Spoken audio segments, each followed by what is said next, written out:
Tem notícia sobre São Januário, viu? Vou trazer duas fontes distintas aqui, duas firmas de colegas distintos. Primeiro, os nossos amigos do podcast Cruz Maltino.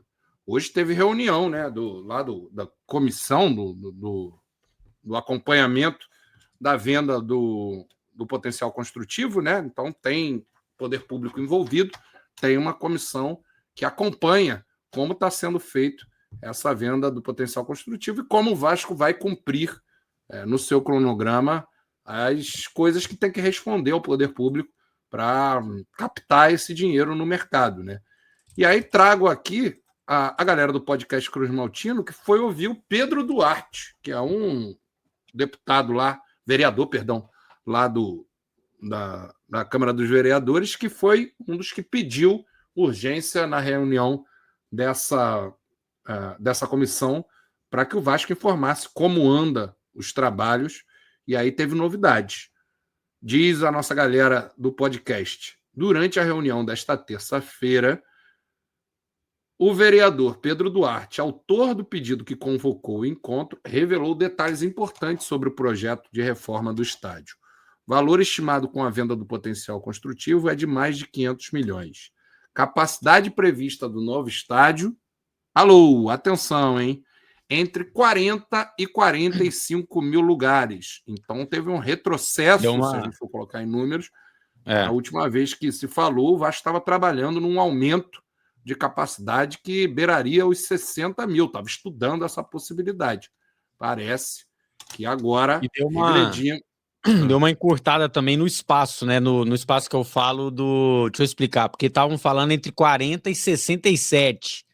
Então, uma distância muito grande, né? Agora dá uma noção maior, igual você falou, diminuindo a capacidade para esses 45 mil aí, mais ou menos. Esses dados reforçam a expectativa, dizem nossos amigos, em torno da modernização de São Januário, sonho antigo da torcida vascaína. A reunião contou com a presença de representantes do Vasco, da Prefeitura e da comunidade local. Vamos ouvir aqui o vereador para ver o que ele fala. A diretoria do Vasco passou a situação que nós temos hoje, então existem, como já foi comentado, duas grandes ofertas de compra do potencial construtivo. Essas duas ofertas somadas totalizam os 100%, tudo que o Vasco tem hoje de potencial construtivo para vender, o que levaria a uma arrecadação superior a 550 milhões, que é o que desde o início, desde a primeira apresentação do projeto, seria suficiente para fazer toda a reforma de São Januário, talvez ajustando um pouco da capacidade, uma capacidade mais na faixa de 40 a 45 mil, para que a gente tenha certeza de que a obra vai ser concluída.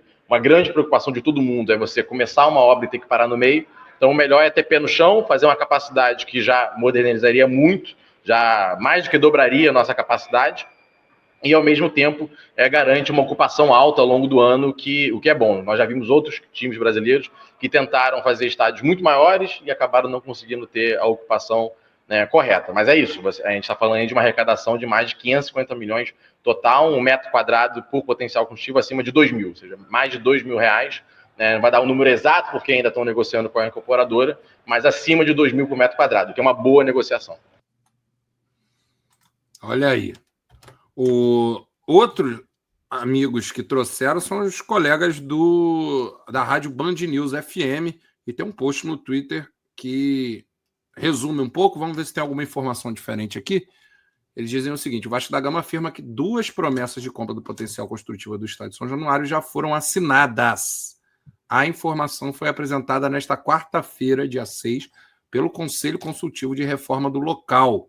Ou seja, já foram assinadas. Eu não tinha ficado claro para mim que era algo já sacramentado, né? Então é uma puta de uma informação, me parece. O grupo se reúne periodicamente para atualizar o andamento do processo. No encontro, o Vasco também atualizou a situação da sociedade de propósito específico, que é a empresa que o Vasco teve que criar para fazer essa venda, né?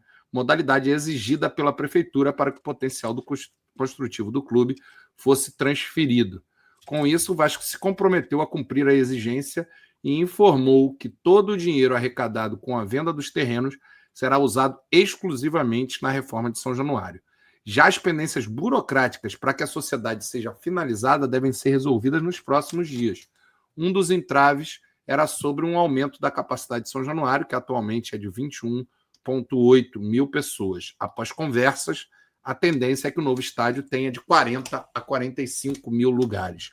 Para o Vasco reformar o estádio de São Januário, a Prefeitura do Rio enviou um projeto de lei à Câmara dos Vereadores que foi aprovado. O texto prevê, além da reforma do estádio, uma reurbanização do entorno e melhorias para a comunidade da Barreira do Vasco. Meu amigo mineiro, a gente chegou a falar aqui no Expresso, em algum momento, que aqueles números de 57 mil pessoas em São Januário, sem que houvesse um plano de ocupação do entorno de São Januário, e que, ao contrário do que tantas vezes afirmou o arquiteto, ai meu Deus, esqueci o nome dele, tá ruim a coisa mesmo hoje, hein?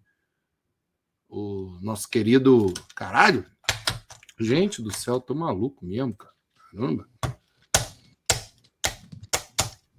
Você não sabe o nome do arquiteto, cara? Você também, mineiro. Vou te falar uma coisa. Porra, eu sei. Caraca. Sérgio Dias. Aê. Sérgio Dias. Enfim. O Sérgio Dias, ao contrário do que ele falou diversas vezes, o Vasco no projeto ele não derruba muros, né, cara? Assim, toda a parte ali da Francisco Palheta, enfim, do ao redor do Vasco vai ser ocupado por aquele... Tá difícil hoje, galera. Por aquela esplanada, né? Esplanada. Em algum momento chegou a ter o debate, a galera que acompanhou sabe que eu puxava bastante esse debate, de fazer uma coisa maior ao redor em termos de praça, justamente para ter essa possibilidade de um maior público e uma melhor vivência de pré-jogo e pós-jogo no estádio de São Januário. Cara, nos parecia muito louco que o Vasco tivesse apostando em 57 mil, com as ruas apertadas, que hoje, com 20 mil, já muitas vezes, sem que se tivesse feito algo muito forte de entorno prévio, né? Não via como caber isso. Tenho a suspeita, isso não é informação, isso é um pitaco de fora, né? Tenho a suspeita de que isso pode ter influenciado também, não apenas o valor de construção, Mineiro. Cara, então, assim, eu sei que tem a parte burocrática, que são muitas fases a serem vencidas, mas é cansativo, né, para o torcedor do Vasco que já vê há tanto tempo a promessa de um novo estádio. Então, sempre que vem uma notícia dessa de audiência pública realizada, constituiu a SPE, a gente, né, se especializando agora em contratos imobiliários de potencial construtivo, cada coisa. Enfim, bom, mas essa promessa de compra e venda não deixa de ser uma coisa animadora, ainda é uma promessa, né? Os contratos de promessa de compra e venda, eles têm aqui, eu até dei uma olhada aqui como é que chamava a parada, é promessa, né? Em alguns casos, a promessa é entendida como um contrato que admite uma cláusula de arrependimento, ou seja, permite que uma das partes desista do negócio mediante um pagamento de multa ou indenização. Mas, enfim, né, olhando aqui com o copo meio cheio de uma visão positiva, esse contrato de compra e venda será realizado, ninguém vai se arrepender e vamos vender, enfim, esse potencial construtivo, porque é aquilo, sem a grana não tem como começar as obras. E eu acho que a gente só vai ficar feliz de fato, Gustavo, não é quando vender com potencial, a gente vai comemorando, mas é a hora que as máquinas começarem a entrar e a fazer, aí que a gente vai realmente cair a ficha. E assim, me dá um medo, eu sei do seu receio, você está muito mais por dentro do que eu sobre questão arquitetônica e tudo mais, e aqui vai um apelo, né? Façam com carinho. O vascaíno já é tirado pra meme de tanta coisa. Um dos nossos principais patrimônios, a nossa casa. Façam isso aí com carinho, pelo amor de Deus. Se começar essa obra, termina. Cumpram tudo conforme tá estipulado. Pelo amor de Deus, hein, gente? Mas essa não dá. Vamos pelo menos concluir isso aí. O Renato Brito falou também, né, vice-presidente do Vasco. Renato Brito, um abraço para a galera do podcast Cruz Maltino. Tremendo trabalho que eles fizeram indo lá cobrir a reunião da comissão. Renato Brito se pronunciou Ah, não, sobre a denúncia do sequestro, cara. Não era isso que eu estava procurando, não. Eu botei o errado. Mas, enfim, vamos ouvir então, cara. Desculpa, meu amigo. Vai ficar meio atravancado, né? Vou guardar isso aqui, porque eu acho que tem uma fala do Renatinho Tem. Sobre o estádio, tem. Sobre São Januário. Uhum. Então, se você tiver fácil aí, meu amigo, você já traz para mim. Senão... Eu vi, mas não tenho, não. Deixa eu ver aqui. Eu achei uma transcrição aqui, tem uma matéria, acho que do Lance, mas eu vou achar em vídeo. Renato Brito traz atualizações. Aqui, Guerreiros GDC Vasco.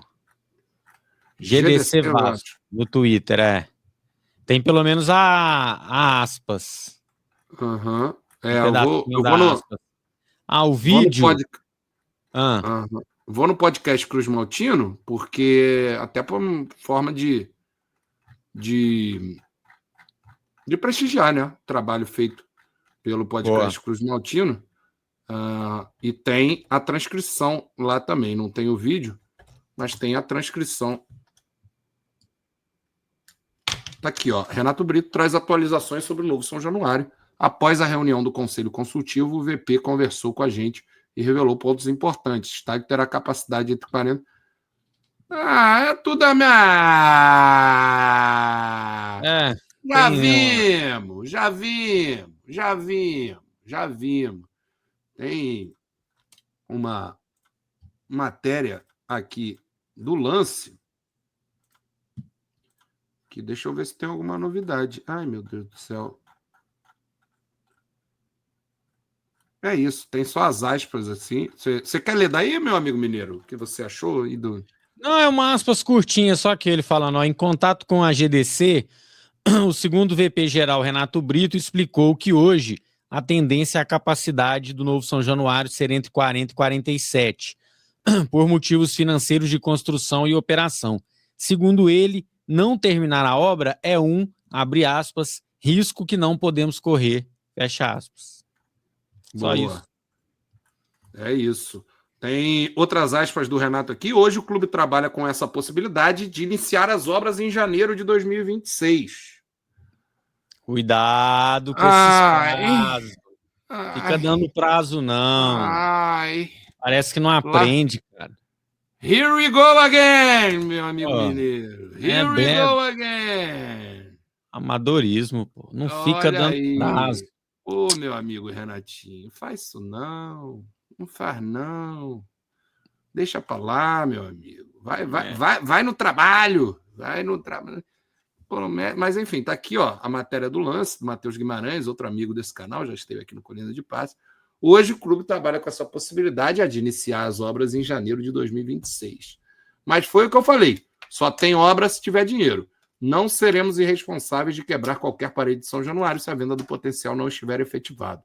São opções que têm prazo até 15 de setembro.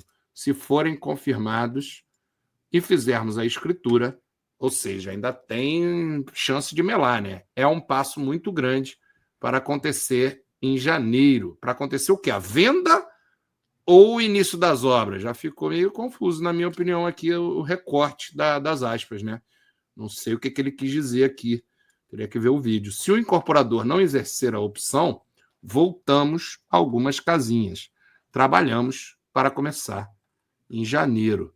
Tem mais aqui. Renato Brito também afirmou que o Vasco tem opções de compra para o potencial construtivo assinada. No entanto, para receber os valores, ainda faltam alguns passos. A gente esmiuçou a notícia que o presidente Pedrinho deu do potencial construtivo. E é a primeira vez que a gente tem opções assinadas, que somadas representam 100% do potencial. É óbvio que essas opções têm que ser confirmadas ainda, mas o Vasco nunca teve opções assinadas de 100%, diz o Renatinho Brito. Tá aí, ó, a rendinha aí para quem gosta, olha aí que beleza. A esplanada aí, maravilhosa. Confira mais respostas. E a SPE? A gente já deu entrada na junta comercial, mas tiveram algumas exigências. A última está para ser cumprida essa semana. Há a expectativa de que a gente tenha a SPE pronta na semana que vem. Naming rights, não é cedo para falar, A Genial e a consultora de marketing já estão trabalhando nisso. Olha aí. Alô, tio Paulo. Tio Paulo foi de Falou, tio Paulo. hein? Tio Paulo já foi tio Paulo. Outros assuntos da reunião explicamos também sobre a nossa rotina com reuniões internas. O Vasco faz reuniões semanais toda sexta-feira e participam CRVG, SAF, G5, obviamente por 2 motivos. Vai ter impacto no novo sócio. E se de fato as obras começarem em janeiro, temos que pensar em desmobilização. Estamos pensando nesse processo de desmobilização do pessoal que trabalha em São Januário. Participa a Rockworld G5 e a nossa consultora de estádio, que em breve vamos anunciar, além do time do Sérgio Dias. São 20 pessoas na reunião, sem prejuízo dos contatos diários, principalmente da parte de arquitetura, e estamos cada vez mais confiantes. Tá aí. Notícias muito gostosas aí sobre a reforma de São Januário. Vamos ver o que sai daí. Eu mando um abraço para o Adalba. Vou deixar o seguinte pensamento. Se para contratar é assim com o Pedrinho, imagina gerenciando obra de $500 milhão. Estou desanimado, admito, diz o Adalba. Lucas Santos sempre presente. Sobre a capacidade, está claro que não temos dinheiro para mais de 40K e, sendo sincero, tá bom demais para quem só joga para 18K. Porém, se fosse o Sérgio Dias, deixava uns espaços para ampliar futuramente, igual a Arena Corinthians. Aí, caso fosse interessante, ampliaríamos. Fica aí a ideia do Lucas Santos. Meu amigo, essa ideia vai ficar aqui no Expresso mesmo, meu amigo Lucas Santos, porque o Vasco, desde o início, não quis se abrir às ideias de torcedores de forma muito organizada. Não, meu amigo Lucas Santos. E o torcedor também não quis, a verdade é essa. A verdade é essa, o torcedor não quis esse negócio de debater coisa, discutir. As pessoas também não têm muita paciência, não, o que é compreensível também. Meu amigo, deixa eu botar as palavras do Renatinho sobre esse caso de sequestro antes da gente fechar, meu amigo Mineiro. Só trazer aqui um parâmetro para a galera entender sobre custo de estádio. É aquilo, né? Eu achei aqui estádios de 50 mil torcedores que custaram 700 milhões de reais. Por exemplo, aqui, ó, deixa eu pegar a Arena da Amazônia, por exemplo, 44 mil custou $1 bilhão. Aí a gente sabe que pode ter outras coisas, né, e tal, enfim.